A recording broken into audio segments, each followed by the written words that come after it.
Takže čo, dneska vám ukážu moje 4 nejvzácnější minifigurky. Jako první tady mám svoji minifigurku Jaye z sezóny 4 z Chena. Jo.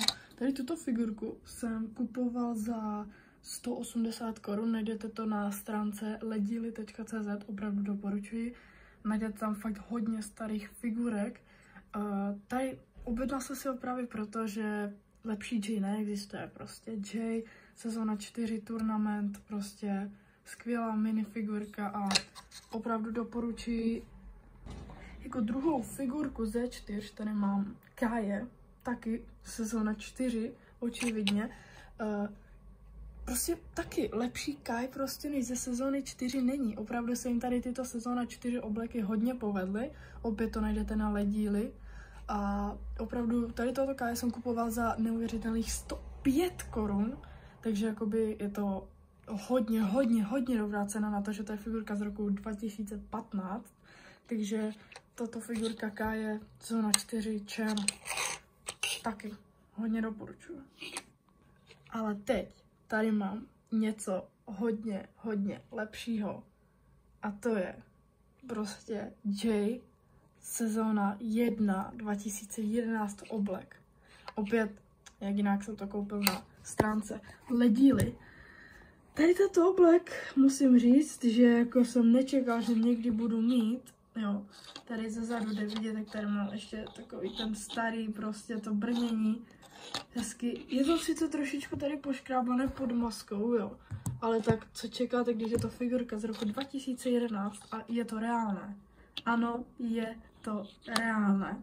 Takže opět doporučuji, tady tuto figurku jsem kupovala za, se mi zdá, že 180 korun, takže skvělý.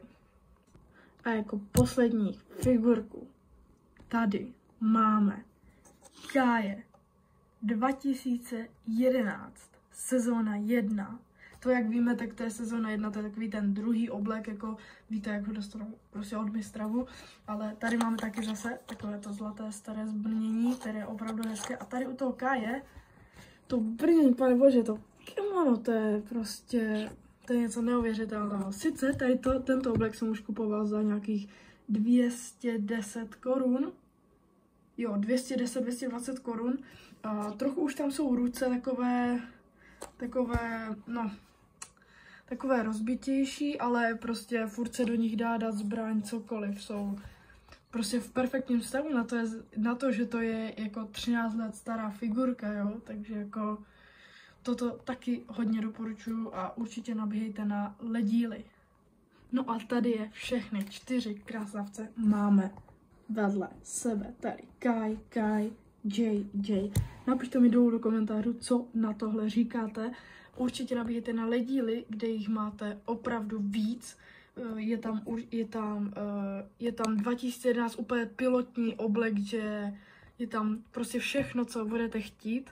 Takže určitě nabíhejte, nakupujte a opravdu doporučuji stránka Ledíly. A není to žádná spolupráce, prostě jsem vám jenom chtěl ukázat tady tyto skvělé 4 figurky, které mám za ještě k tomu skvělou cenu. Takže určitě doporučuji.